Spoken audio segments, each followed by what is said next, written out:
Lecture du livre du prophète Ézéchiel. En ces jours-là, la main du Seigneur se posa sur moi. Par son esprit, il m'emporta et me déposa au milieu d'une vallée. Elle était pleine d'ossements. Il me fit circuler parmi eux. Le sol de la vallée en était couvert, et ils étaient tout à fait desséchés. Alors le Seigneur me dit: Fils d'homme, ces ossements peuvent-ils revivre? Je lui répondis: Seigneur Dieu, c'est toi qui le sais. Il me dit alors: Prophétise sur ces ossements.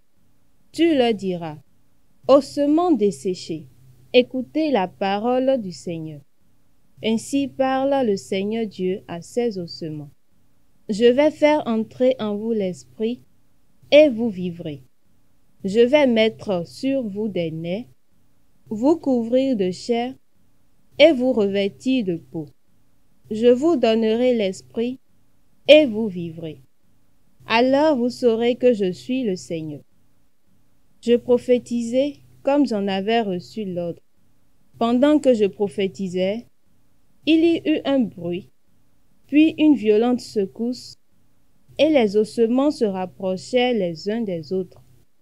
Je vis qu'ils se couvraient de nerfs, la chair repoussait, la peau les recouvrait, mais il n'y avait pas d'esprit en eux. Le Seigneur me dit alors: Adresse une prophétie à l'esprit, prophétise, fils d'homme. Dis à l'esprit: Ainsi parle le Seigneur Dieu. Viens des quatre vents, esprit, souffle sur ces morts et qu'ils vivent. Je prophétisai comme il m'en avait donné l'ordre, et l'esprit entra en eux. Ils revinrent à la vie, et ils se dressaient sur leurs pieds. C'était une armée immense. Puis le Seigneur me dit: Fils d'homme, ces ossements, c'est toute la maison d'Israël. Car ils disent: Nos ossements sont desséchés, notre espérance est détruite, nous sommes perdus. C'est pourquoi prophétise. Tu leur diras: Ainsi parle le Seigneur Dieu. Je vais ouvrir vos tombeaux, et je vous en ferai remonter, ô peuple, et je vous ramènerai sur la terre d'Israël. Vous saurez que je suis le Seigneur, quand j'ouvrirai vos tombeaux, et vous en ferai remonter, ô mon peuple. Je mettrai en vous mon esprit, et vous vivrez. Je vous donnerai le repos sur votre terre. Alors vous saurez que je suis le Seigneur. J'ai parlé, et je le ferai, oracle du Seigneur. Rendez grâce au Seigneur, il est bon. Éternel est son amour. Rendez grâce au Seigneur, il est bon. Éternel est son amour. Ils le diront, les rachetés du Seigneur, qu'il racheta de la main de l'oppresseur, qu'il rassembla de tous les pays, du nord et du midi, du levant et du couchant. Rendez grâce au Seigneur, il est bon. Éternel est son amour. Certains erraient dans le désert sur des chemins perdus, sans trouver de ville où s'établir. Ils souffraient la faim et la soif, ils sentaient leur âme défaillir. Rendez grâce au Seigneur, il est bon. Éternel est son amour. Dans leur angoisse, ils ont crié vers le Seigneur, et il les a tirés de la détresse. Il les conduit sur le bon chemin, les mène vers une ville où s'établir. Rendez grâce au Seigneur, il est bon. Éternel est son amour. Qu'il rende grâce au Seigneur de son amour, de ses merveilles pour les hommes, car il étanche leur soif, il comble de bien les affamés. Rendez grâce au Seigneur, il est bon.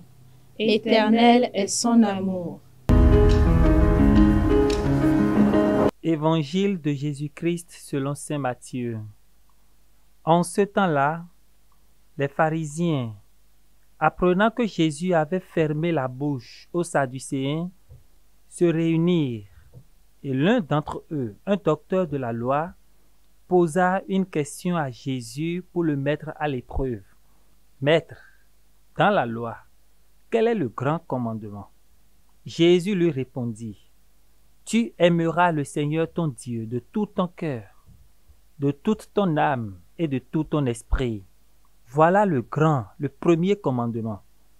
Et le second lui est semblable. Tu aimeras ton prochain comme toi-même.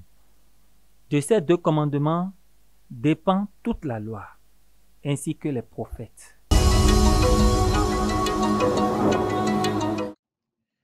Méditation du vendredi 21 août.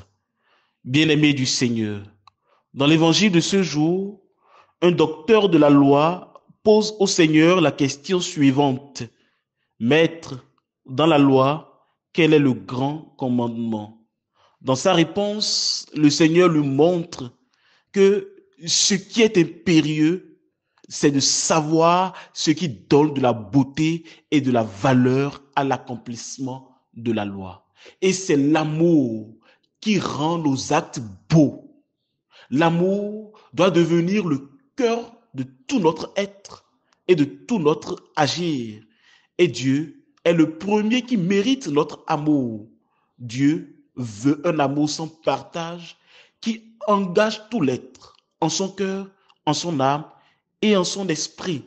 Dieu doit être toujours le premier servi. Dieu doit être le cœur de notre cœur. Et Saint Augustin nous le dit bien. Tu nous as fait pour toi, Seigneur, et notre cœur est sans repos tant qu'il ne demeure en toi. Mais pour arriver à cet amour inconditionnel pour Dieu, le chemin, c'est le prochain.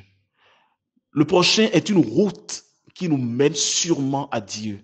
C'est pourquoi nous devons aimer le prochain comme nous-mêmes. Aimer sans sélection, sans faire de distinction.